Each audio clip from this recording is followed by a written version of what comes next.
wanted to really quickly go over this slide presentation that we were going to go over today, which is on presenting your research. As you know, when we come back from our Thanksgiving break, we're going to be presenting. Everyone's going to be presenting. So let's go ahead and really quickly just go over it. All right, so some of the mediums that you can use include PowerPoint, Prezi, you could write a blog, you could do a slide presentation through Google. Whatever medium you use, it has to have some sort of visual component that explains your research thus far. Now, I understand not everyone is going to be finished with their essay, but essentially what you're doing is just presenting what you have found. You should have a working thesis by then, some working paragraphs, and so that's what you're going to be doing. You're going to be showing us what you have completed so far. All right, how to get started. Zero in on what your possible thesis is. Consider making an outline. So since you already made an outline, what you can do is if you've already started your essay by that point and you have more information to work with, you can create a reverse outline, and that reverse outline can be used to create your presentation. Make sure you include any sources that you have included in your essay. You're going to be summarizing them and explaining how they relate back to your thesis and your argument. Consider that if you were explaining your essay to someone, what would you say? As I said earlier, you're most likely not going to be done writing your essay, so don't stress out too much about not having it ready. As always, you're going to be explaining what you have so far. I want to emphasize that.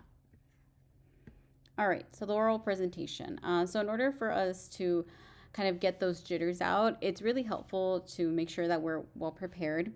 Make sure that you understand your topic inside and out. And in order to do that, you want to make sure that you're confident in what you're saying. You're going to talk about the sources, some of the methods that you use to analyze your research, consider the opposing views, which you need to include, and make sure that you answer the so what. Now, it always helps to practice beforehand. So what I always suggest is set a timer, because it does have to be 5 to 6 minutes or 5 to 7 minutes long. Just do a quick run through of the presentation. That way you can kind of figure out what you're going to be saying, the wording that you're going to use, and it's not as much of a shock when you're up there in front of the class. Now, if you're using PowerPoint, Prezi, or any sort of slide presentation, you want to make sure that it's just an aid to your presentation and it's not the presentation itself. So some do's are listed here. So make sure you're brief and concise. Focus on the subject. You don't want to go too much off topic. Attract attention to detail if needed. If you include any relevant visual illustrations, make sure you explain them. Some people are using some statistics. So if you're going to use statistics, any charts or graphs, make sure that you're able to explain it thoroughly. Use bullet points, numbers to structure the text. We don't want large blocks of text that are not easy to read for the audience. And make sure you have clear statements about the essence/results of your topic and research. Some don'ts is don't write the whole outline of your paper and nothing else. We want to make sure that it is visually appealing to the audience. Don't write long, full sentences on the slides. Again, we want to make sure that there's really readability. Don't use distracting colors, patterns, pictures, etc. So nothing too vibrant or crazy.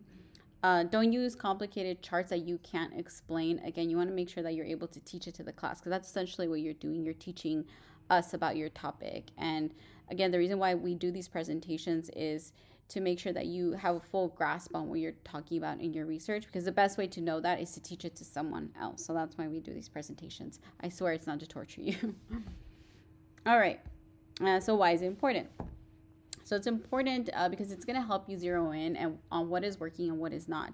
Maybe you find that as you are presenting that this idea or this source doesn't work anymore, and then you can remove it. So you have time to kind of edit your essay based off of the findings from the presentation. You'll get some feedback from your classmates and from me. You'll develop a deeper understanding of your essay. Again, the best way to know if you actually learned something is to teach it to someone. So that's why we're doing it. You'll improve your public speaking skills. I know this is not a communication course, but it's always important to refine those skills in any setting. And as always, you'll develop a wide range of communication and presentation skills. Okay, the dreaded presentation anxiety. So how do you overcome that? You can overcome that by becoming familiar and comfortable with your topic. Again, you're going to you would have been working on them on the topic for a good maybe like 3 to 4 weeks already. So you should be very familiar with your topic. Now, again, the hurdle is just being able to teach it to us.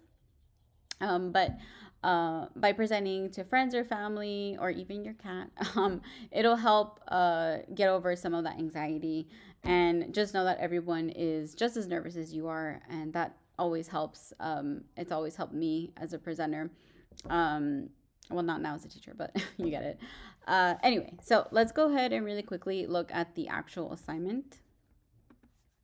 All right, everyone should have signed up for the presentation. If you didn't, oh, whoops. Sorry, this is a different class. Let's go back here. All right, so we are presenting on December 6th.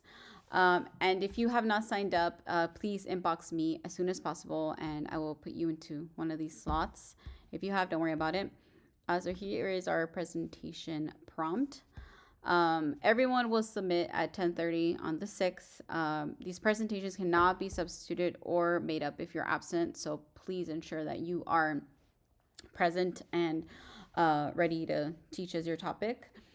As I mentioned earlier, you can use any sort of medium that is visual, but let's go ahead and look at some of the requirements. So it should be 5 to 6 minutes long, must relate to essay 3, and you will post it in the discussion board that is here. You just hit reply and just link it or upload your slides, etc., whatever you're going to do.